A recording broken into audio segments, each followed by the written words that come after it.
Good morning, everyone. My name is James Reardon. I'm the Head of Technology Development at the Pensions Dashboard Programme, and I'm here with a few of my colleagues, Helen Scrimminger, who is the Senior Product Owner, who will be taking you through the high-level technical architecture today, David Marchbanks, who's the Senior Policy Manager, and Paul Noon, Head of Onboarding. And could we skip on to the next slide? So the purpose of today's webinar is to present the staging proposals for a call for input. So we'll provide some detail on the architecture to help inform your responses. And we're also here to answer any questions to inform those responses. And if you could respond to the call for input by the 9th of July 2021. So the aim of the Pensions Dashboard Programme is to connect individuals with their pensions online by providing central technical architecture to enable the Pensions Dashboard service to operate. The webinar today will focus on the central digital architecture. So this is an opportunity for us to answer any questions you might have about the digital architecture. We'll also be recording this and publishing it to our website. Please do add any questions in the questions box. They will be anonymous and I will be on hand to answer those as we go through the presentation. And we'll also take a little bit of time at the end of the presentation as well to try and answer your questions. Obviously, if there are any that we can't get through or they don't lend themselves to a quick explanation, then obviously we will publish all of the Q&As after the webinar.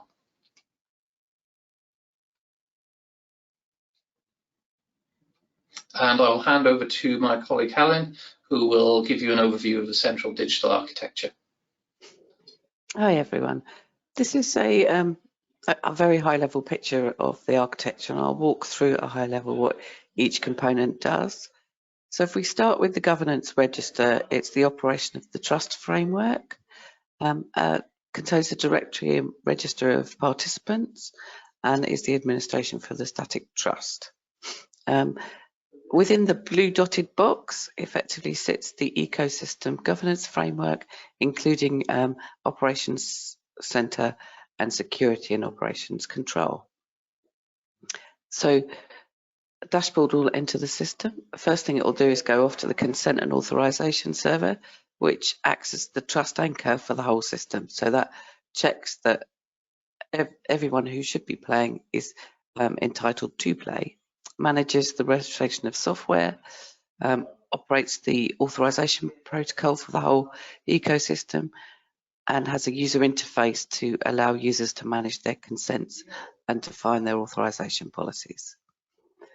Once a user has been verified by the identity service, a consent and authorization service hands over to the pension finder service, who then sends out a find to all of the pension schemes or their integrated service provider to find their pensions. So that was a whistle-stop tour of the overview of the central digital architecture. We could move on now, please.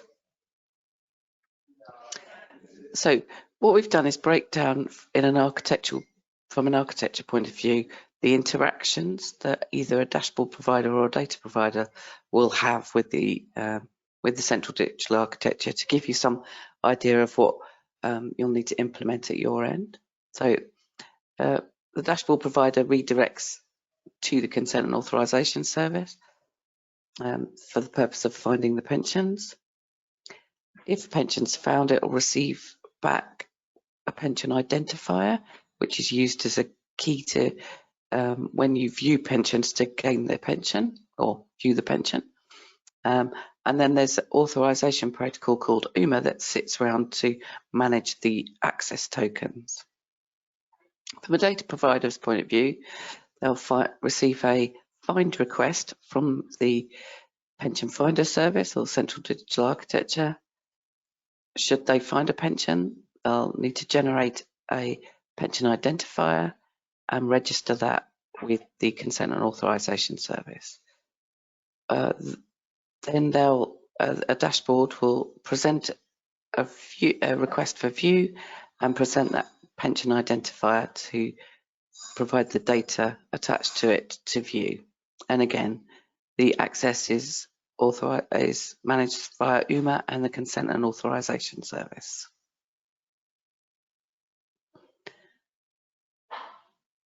So that's a little bit more detail on finds.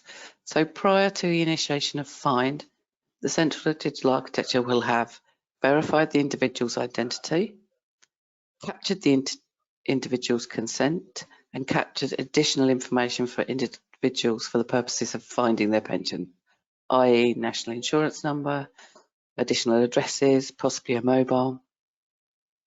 The information is then sent to all connected data providers to enable them to search.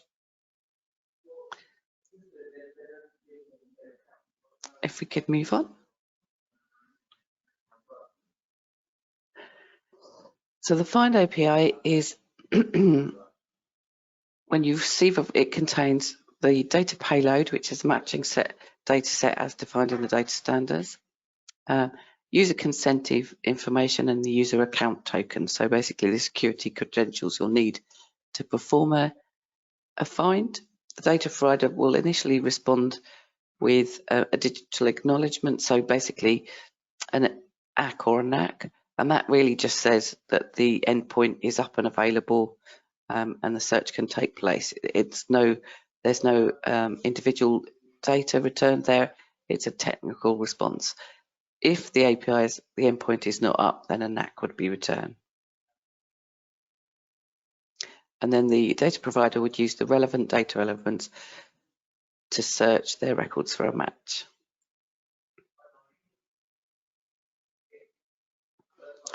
The set of data that will be sent to the data provider was developed in conjunction with the data working group, and it's a wide set of data so that most data providers wouldn't need to change their current matching criteria to find pensions, but you don't need to use or even check all the data elements in order to provide a match. You need to use the data elements that are relevant to your current matching process. Some of these elements will be asserted by the identity service, so the user's name, date of birth, current address, and some the user will themselves enter. So that would be possible previous addresses, national insurance number, email, mobile number. They don't have to enter all of those, but there's the option within the Consent and Authorization Service to enter them to aid in the finding of their data. It is possible that some data providers might find a partial match or what they think might be a match. Now, via the data standards, you can alert the consumer to that and provide details of how to contact the data provider or the pension administrator to do further checks on the individual to see whether it is a match.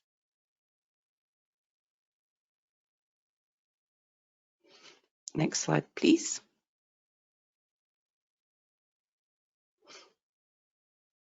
Okay. So as I mentioned before, for each pension asset, a pension identifier will be required, and this allows for the portability of the pension by the consumer so that they can use any dashboard without having to redo a find. Pension identifier is a separately identified pension which is not linked to an individual, so that it's secure. You can't tell what the asset is from the identifier, only the data provider. So very similar to a GUID. I've given an example here, but at the moment we need to look at what a standard should be for this. So made up, as you can read.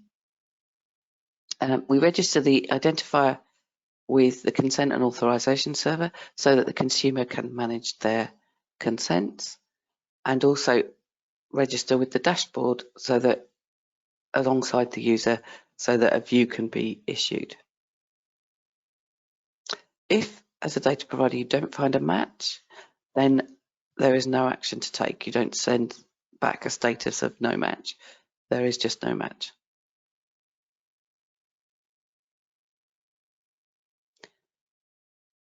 View, provided the data provider receives a valid request to view, they will return the following pension information associated with their pension identifier: administrator information, arrangement data, estimated retirement income, accrued pension value, and links to additional data such as costs and charges.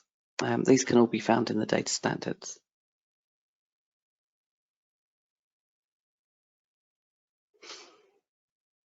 So whilst attempting to view, we need to make sure that there's authorization to view. And this is part of the UMA protocol, which is it's much more in depth than this, but this is like the highlights for that. So data providers will need to have implemented UMA in order to manage their consents. So when they receive a view request, there'll be a security token attached to it. If it's not valid, then the dashboard will use a token to initiate authorization protocol, and the data provider will issue an authorization for that view, providing that they meet the requirements to be authorized.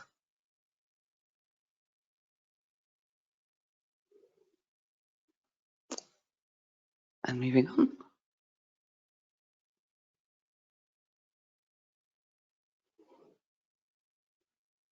So I'll have to go to my colleagues now to see if there's any questions that I can answer here, or they would like to answer here. Thanks, Helen. So one that I was just typing out, but I think maybe better for you to answer is question: can you add things like a service number used by uniformed services in the search? So I think this is a question about the ability to add additional useful information within the pension find. Okay, so the data standards there is no free format text effectively. If that's or, so at the moment, each element for that find is defined. But if we believe that it needs to change, a change request can be made by the industry for that with an impact statement and a reason why. It would have to be optional, and it's plainly if it's service, it's only applicable to Army and Navy and Air Force, obviously. But next question: what is meant by asserted, and what are the consequences of an item not being asserted? Asserted means that so a consumer has gone to the dashboard, who have handed over to the ecosystem, and that user or consumer has verified their identity in the same way as they would have done using Gov Verify. So you know the individual is the person you are talking to. That identity service will then send back key information that it has obtained in verifying that identity, i.e. their current address, their date of birth, their postcode. Those are asserted pieces of information, so by the verification or identity service. The consumer can then add more information to increase the likelihood of a match, and they can, so that would be non-asserted, but only asserted, if you like, by the consumer. But don't forget, their identity has been asserted. So the person is the person sitting in front. So the data that they're entering is their data. Thanks, Helen. Just a quick one to confirm that to anyone who missed the first part of the presentation because you had issues with sound or with the video or getting online, a copy of the slides, well, indeed a copy of this webinar will be made available so that you can view it in your own time. I'll just pick up one more question. Couple of questions around matching. So if there's no match or if the scheme does not hold the data, how do you inform the user there's no details? You don't. So you can imagine there's 40,000 pensions, roughly 40,000 pension schemes. and quite most of the time you'll get no match. So you would actually be sending back a no match for 39,999 each time you did a find request. So the absence of a return of information is a no match. Thanks, Helen. That's it for now. Okay, if we could move on.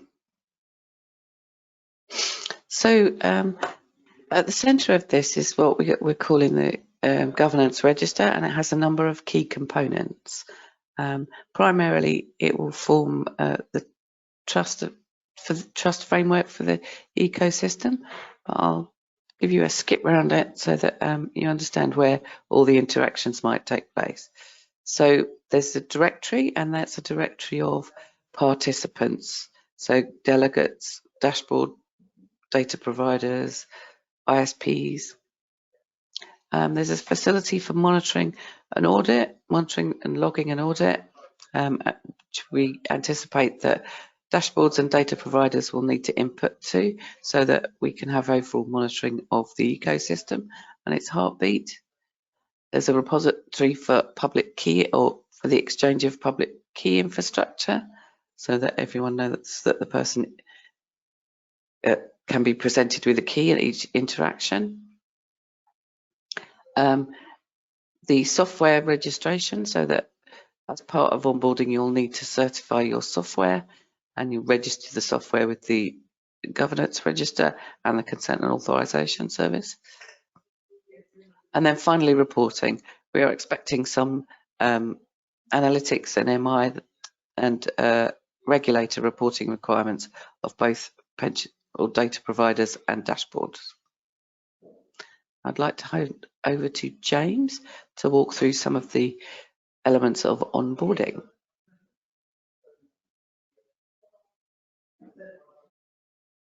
Thanks, Helen. Sorry, I was just typing an answer to a question. There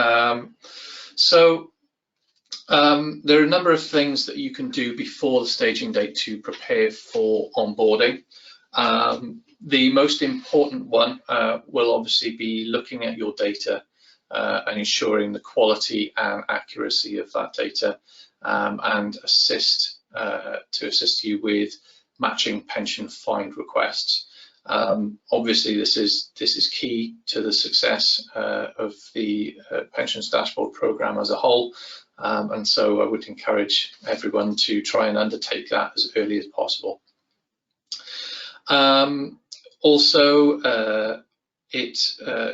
Obviously there is a technical element to this as well. So in order to onboard, you will need to be able to connect to the ecosystem.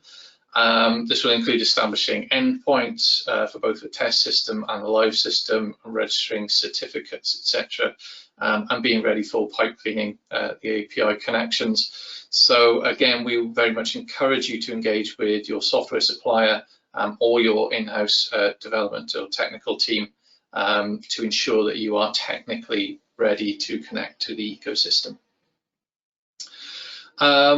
Close to the time as well, you need to ensure that you register for the governance register. We'll keep you updated on any other regulatory and administration requirements you may need to do prior to onboarding. But again, those are things that you will need to undertake before you are able to onboard. Lastly, the PDP technology provider will also be available to assist you in terms of scheduling time on the test environments to allow you to work towards entering the ecosystem. We'll also provide you help desk support to assist you in connecting. Also, the PDP team are here to assist you with the onboarding process. And we will be issuing resources nearer the time to help you as your staging point becomes a little closer.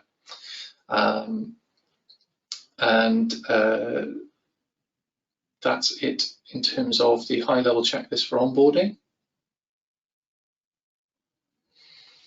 So we can go and pick up a few more questions. Just bear with me a second. All right.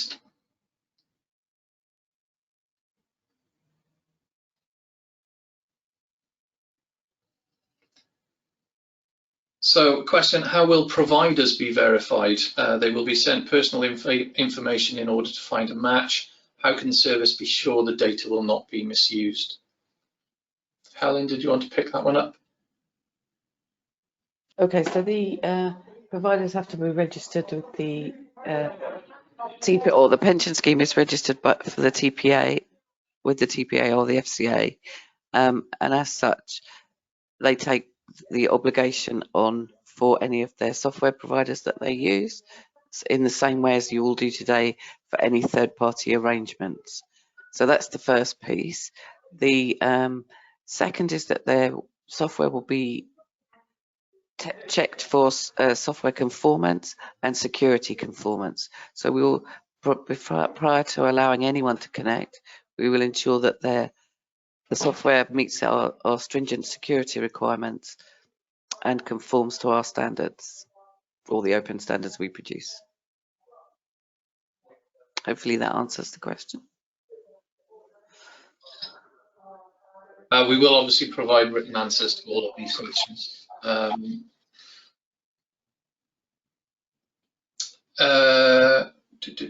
Please bear with me.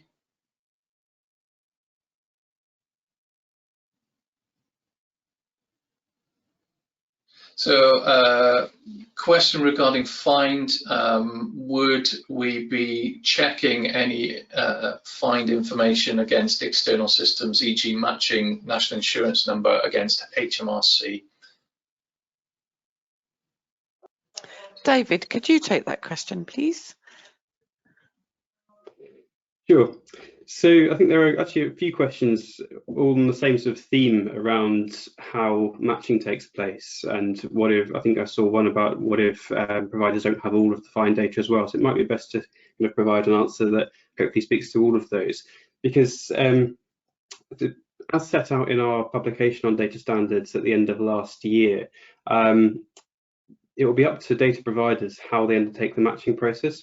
So we will make sure that the pension finder service sends them the data that Helen's talked about, a combination of the verified identity attributes and the self-asserted attributes.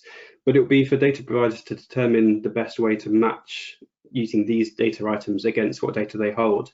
And that was something the data working group, working through engaging with industry, had determined that basically providers know their data best, and they'll be able to sort of determine the best way to match rather than a centrally prescribed approach.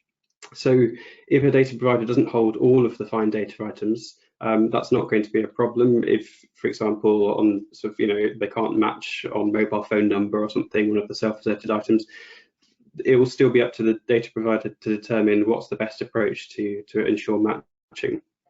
I think the question around matching against external systems, if it's possible for the identity service to have verified national identity numbers, national insurance numbers, then that's possible, but we think that's probably unlikely. So national identity numbers, national insurance numbers, sorry, we're assuming will be self-asserted, not verified. So it wouldn't be externally verified. That would be something that the user will be able to provide themselves, unless it transpires that there is a way of verifying national insurance numbers. James and Helen, I don't know if you wanted to add anything to that.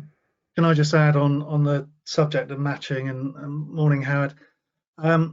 We're aware of the issue that if you've got many hundreds of clients, having individual conversations with trustees and data controllers on the matching process would be quite onerous. We've suggested that industry can play a part in this, and PARSA, the ABI and the PLSA have agreed in principle to come together as a working group and do some work on proposing some basis or bases for matching, and we hope that will be a means of corralling clients into a sensible solution.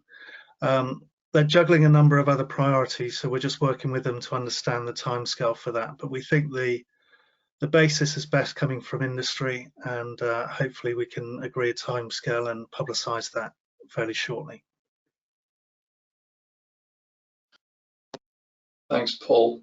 Very interesting question that says, would it be helpful for a dashboard ready certificate to be issued to software suppliers who have made the effort, so that employers and members participating in the scheme can be informed that their scheme is compliant? It's a very interesting one. I don't think it's one that we have considered. I'm not sure if anyone else has any further input that they may have been had conversations about, but it's certainly something we can take away and look at.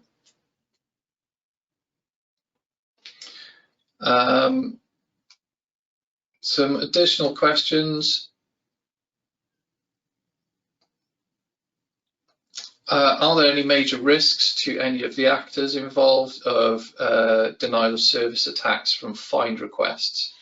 I think this is one that I'm kind of happy to pick up. Obviously, cybersecurity is an integral part of the build, and all of the core architecture will be undergoing quite rigorous testing from that perspective.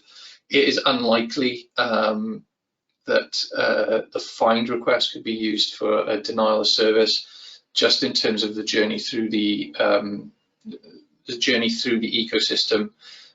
With regards to having to populate the data via the consent and authorization tool, which requires you to have already authenticated your identity. So that particular one is unlikely. Obviously, things like denial of service requests, etc., we will be looking at in detail to ensure that we can avoid any of those.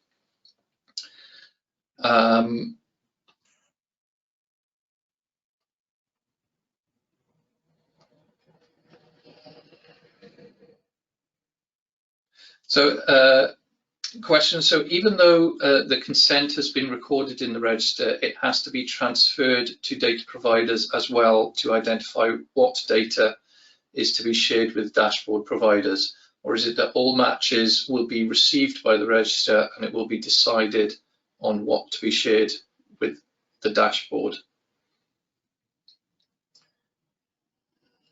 Sorry, Helen, I'm not sure I read that entirely correctly. Does that make sense? I think, well, I'm going to answer it in the way I think it makes sense, but it may or may not answer that question. So basically the premise is that the consumer or the user manages their consent. So they could choose to issue, theoretically, a find through a dashboard, but decide to view through a different dashboard. So they consent to who is allowed to act on their behalf and who is allowed to issue fines and views on their behalf. So they manage their own policy, and security is managed by tokenization between the interactions. Hopefully that answers it. Thanks, Helen. This one, not a question, but a comment, which is the small pots group are also doing some work on matching rules, which may be useful. Yeah, to answer that, James. Yeah, we're linking in with the small pots group because the matching is going to be vitally important for that initiative as well. So the work that's being done will link into the small pots group. Thanks, Paul. And one last one, which is there won't be any difference between no matching and unable to share due to technical issue, as both won't respond back for a find request. Yes, we have planned a technical spike to investigate how we will manage acknowledgements to try and reduce the issue of receiving no response because of a technical issue. Can I add into that, James? If yes, you please. Can't release the data, so you found a match, and off the top of my head, the reason they might be able not to release data is that there's some transaction outstanding. The data standards that does allow you to say why you can't release value information. So you know it's the right person, you know the pension scheme and the administrator of that pension, but at the moment you can't release figures on it. There is the ability to send back a status code, so the consumer or user can actually contact the administrator outside of the pension finder service should they need to. Thanks, So Helen. that's both a technical and non-technical answer on that one. We've just had a couple more in. A question on the FCA authorization. Is FCA authorization sufficient for a dashboard provider, given the involvement of some FCA authorized entities with pension scams?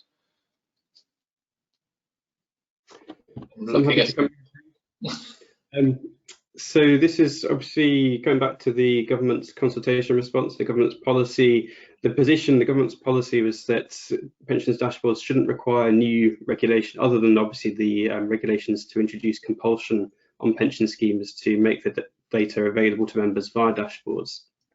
The position that was set out and that was consulted on, and obviously they sought kind of feedback through the consultation, and the final position that was settled on was that the existing regulatory frameworks, combining the financial services regulation, but also data protection and the role of the ICO, would be sufficient in terms of consumer protection.